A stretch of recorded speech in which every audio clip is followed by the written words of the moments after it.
Les spécialistes de la prophétie biblique ont des avis divergents sur l'identité de celui qui retient l'impie dans 2 Thessaloniciens 2, 6, 7. Quel que soit l'auteur de la contrainte, il s'agit de quelqu'un de très puissant qui entrave l'avancée de l'Antéchrist et empêche le royaume satanique de submerger le monde. Dans sa deuxième épître aux Thessaloniciens, Paul assure à l'Église qu'elle ne vit pas encore au jour du Seigneur. C'est-à-dire que le jugement de la fin des temps n'a pas encore commencé. En 2 Thessaloniciens 2.3, il déclare que personne ne vous trompe d'aucune manière. En effet, il faut que l'apostasie arrive d'abord et qu'apparaisse l'homme de péché, le fils de la perdition. Selon le calendrier de Dieu, le jour du Seigneur et le jugement qui l'accompagne ne commenceront pas avant que deux choses ne se soient produites. Une rébellion mondiale et la révélation de l'Antéchrist. Paul mentionne ensuite ce qui tient actuellement le mal en échec. Et maintenant, vous savez, ce qui le retient afin qu'il n'apparaisse que lorsque le moment sera venu pour lui. En effet, le mystère de l'impiété agit déjà. Il faut seulement que celui qui le retient encore ait disparu.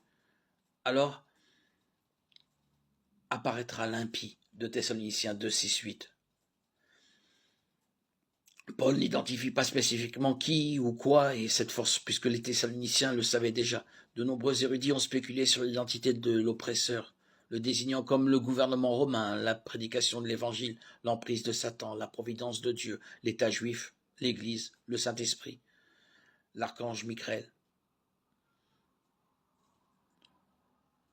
Nous croyons que le frein n'est autre que le Saint-Esprit, ou plutôt le Saint-Esprit agissant par l'intermédiaire de l'Église du Nouveau Testament. Cette hypothèse est étayée par le fait que le frein est mentionné à la fin comme une chose et comme une personne. De même, la puissance qui retarde le plan de Satan pour dévoiler son faux Messie doit venir de Dieu. Il est beaucoup plus logique de dire que le Saint-Esprit freine le diable plutôt qu'une entité politique ou même un ange. Le Saint-Esprit de Dieu est la seule personne qui possède un pouvoir surnaturel suffisant pour exercer ce contrôle. Bien entendu, l'Esprit agit par l'intermédiaire des croyants pour accomplir cette tâche. L'Église habitée par l'Esprit de Dieu a toujours fait partie de ce qui retient la société de la marée montante de la vie sans loi. À un moment donné, dit Paul, l'Esprit s'écartera de son travail de frein, permettant au péché de dominer sur l'humanité. 2 Thessaloniciens 2.7 peut être traduit littéralement. Le secret de l'anarchie est déjà à l'œuvre, mais il ne peut être révélé avant que celui qui le retient ne disparaisse. Cette disparition se produira au moment où l'Église quittera la terre lors de l'enlèvement. Le Saint-Esprit sera toujours présent sur la terre, bien sûr, mais son ministère unique de l'imitation du péché par l'intermédiaire du peuple de Dieu sera supprimé. Genèse 6.3.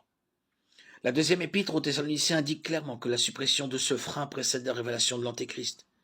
Ayant les mains libres pendant la tribulation, l'impie, l'homme sans foi ni loi, se servira de toutes sortes de démonstrations de puissance, par des signes et des prodiges pour séduire les habitants de la terre. 2 Thessaloniciens 2, 9, 10.